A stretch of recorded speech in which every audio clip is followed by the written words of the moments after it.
नमस्कार बंधुरा आज के सन्ध्येर एक जलखाबार निये एसेछि। এটা চায়ের সঙ্গে তো ভীষণই ভালো লাগে।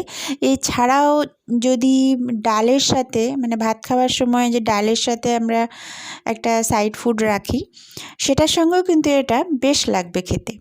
কিন্তু এটা আমি বেসন দিয়ে বানাবো না। বেসন দিয়ে বানালে একটু নরম হয়ে যায়, কীরকম ঠান্ডা হয়ে গেলে কীরকম একটা হয়ে যায়। কিন্তু এতে আমি যেটা দেব সেটা দেওয়ার ফলে এটা অনেকক্ষণ পর্যন্ত মুচমুচে থাকবে আর একদম ক্রিস্পি টাইপের হবে। চলুন দেখে নিই আমি এই বাঁধাকপির পকোড়া কিভাবে বানাচ্ছি। প্রথমে আমি বাঁধাকপি এরকম সরু ঝিরিঝিরি করে যেরকম আমরা কাটি ওরকম কেটে নিয়েছি। নিয়ে আমি সামান্য একটুখানি নুন মাখিয়ে 15-20 মিনিট রেখে দিয়েছিলাম। তারপরে তার মধ্যে আমি একটা আলু সিদ্ধ দিয়ে দিলাম। এবারে পেঁয়াজ কুচি, লঙ্কা আর ধনেপাতা কুচি দিচ্ছি। সবটাই কিন্তু স্বাদ বুঝে, লঙ্কার যে যেরকম ঝাল খান সেই স্বাদ বুঝে। এবার আমি হলুদ গুঁড়ো দিলাম, একটু কালো জিরে দিয়েছি আর একটু কালো জিরে দিলাম আর একটু নুন দিলাম। নুনটা কিন্তু বুঝে দিতে হবে, কারণ আমি বাঁধাকপিতে একটুখানি নুন মাখিয়ে রেখেছিলাম। আর একটু চিনি দিলাম। এবার আমি এতে দিচ্ছি কর্নফ্লাওয়ার। আমি 2-3 চামচ মতো দিয়েছি। এবার দিলাম চালের গুঁড়ো। চালের গুঁড়োটাও আমি 2 চামচ মতো দিলাম, বড় চামচে 2 চামচ। এবারে আগে আমি মেখে নেব। মেখে নিয়ে এটা বেশ টাইট যতক্ষণ না হবে ততক্ষণ এটাকে ভালো করে মেখে নিতে হবে। যদি মনে করেন এটা পাতলা হয়ে গেছে তাহলে আরও একটু মিশিয়ে নেবেন, কিন্তু জল খুব একটা লাগে না, খুব একটা কি একদমই লাগে না। এবার আমি কড়াইতে তেল গরম করে, সাদা তেল গরম করে ছোট ছোট পকোড়ার আকারে ভেজে নিচ্ছি।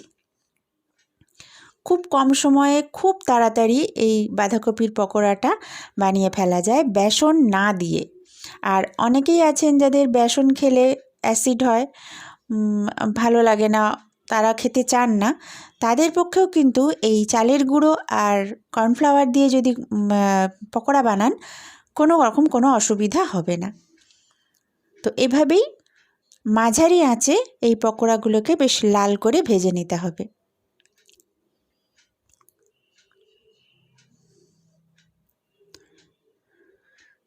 দেখুন আমি উল্টে পাল্টে এগুলোকে লাল করে ভেজে নিচ্ছি।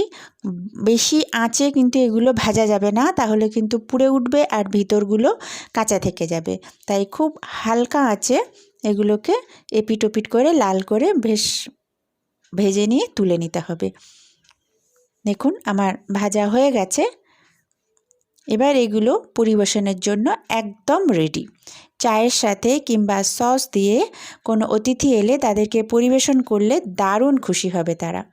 তো বন্ধুরা, আমার এই বাঁধাকপির পকোড়ার রেসিপি বেসন ছাড়া অবশ্যই কীরকম লাগলো নিশ্চয়ই জানাবেন। যদি ভালো লেগে থাকে তাহলে একটা লাইক আর একটা কমেন্ট দিতে ভুলবেন না কিন্তু। আর যারা আমার চ্যানেলটা সাবস্ক্রাইব করেননি তারা অবশ্যই করুন। পাশের বেল অপশানটা টিপে দিন, যাতে আমার পরের আপলোড করা ভিডিও নোটিফিকেশান আবার আপনাদের কাছে চলে যায়। আর যারা আমার চ্যানেলটা সাবস্ক্রাইব করেছেন তাদেরকে অসংখ্য ধন্যবাদ। নমস্কার বন্ধুরা, ভিডিওটা দেখার জন্য।